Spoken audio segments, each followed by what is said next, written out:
Skyrock pour les militaires. On commence avec les opérations menées par les armées françaises en Europe. En Roumanie, le bataillon multinational sous commandement français poursuit sa contribution à la posture défensive et dissuasive sur le flanc Est.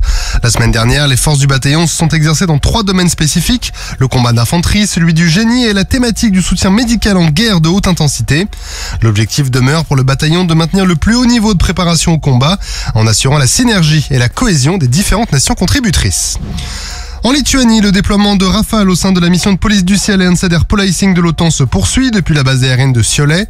Depuis le 1er décembre 2024, les Rafales ont procédé à 7 interceptions d'aéronefs russes. Et la semaine passée, le détachement français a mené 2 interceptions consécutives. D'abord un avion ravitailleur Ilyushin 78, puis un avion de renseignement Ilyushin 20M. Les 2 avions ne se conformaient pas aux réglementations aériennes internationales. En parallèle, 2 Rafales sont déployés en Suède sur la base aérienne de Luleå selon le principe dit ACE pour Agile Combat Employment. Ce concept de déploiement rapide et agile fonctionne avec une empreinte logistique minimale. Mis en œuvre depuis 2022, ce mode d'action permet la dispersion rapide des moyens aériens sur différentes bases.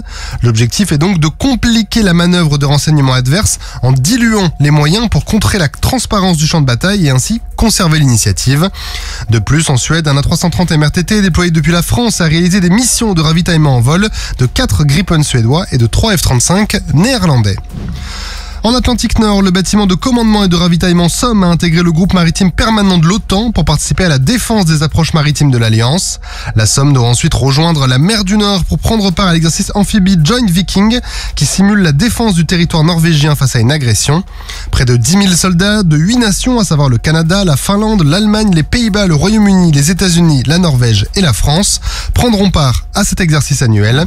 Le patrouilleur de haute mer enseigne de vaisseau Jakubet a lui traversé les détroits danois pour prendre part à l'activité Baltic Sentry, dont l'objectif est de dissuader toute menace sur les infrastructures sous-marines et stratégiques en mer Baltique. Toujours sur le flanc oriental de l'Alliance, l'exercice Tidforce Dart 25 s'est terminé en fin de semaine dernière. Cet exercice consistait en la projection rapide de force suite à une agression simulée des frontières de l'OTAN. En Roumanie, qui était la composante terrestre à laquelle la France participait sous commandement britannique, les forces sont particulièrement entraînées au combat d'infanterie en zone urbaine ainsi qu'à l'assaut de positions de tranchées. Les artilleurs français, roumains et espagnols ont aussi mené des tirs d'artillerie dans le cadre de scénarios tactiques réalistes et intenses pour renforcer leur capacité à réagir face à des situations de combat face à un ennemi important en nombre et bien équipé. En mer Égée, le volet maritime de l'exercice a vu la participation de 17 unités navales alliées, 2 bâtiments de la marine nationale, le patrouilleur de haute mer commandant Biro, le chasseur de mines Capricorne ont ainsi pu apporter leur contribution dans différents domaines de lutte. Et direction la Pologne pour finir, où le détachement français poursuit la formation de forces armées ukrainiennes, conformément à la mission d'assistance militaire de l'Union européenne. La semaine dernière, la formation des chefs de groupe ukrainiens s'est concentrée sur des mises en situation lors d'exercices de combat en zone urbaine. Ces exercices ont intégré la gestion de la menace des drones, ainsi que des actions dans un environnement de guerre électronique pour renforcer les capacités opérationnelles ukrainiennes face aux défis modernes du champ de bataille.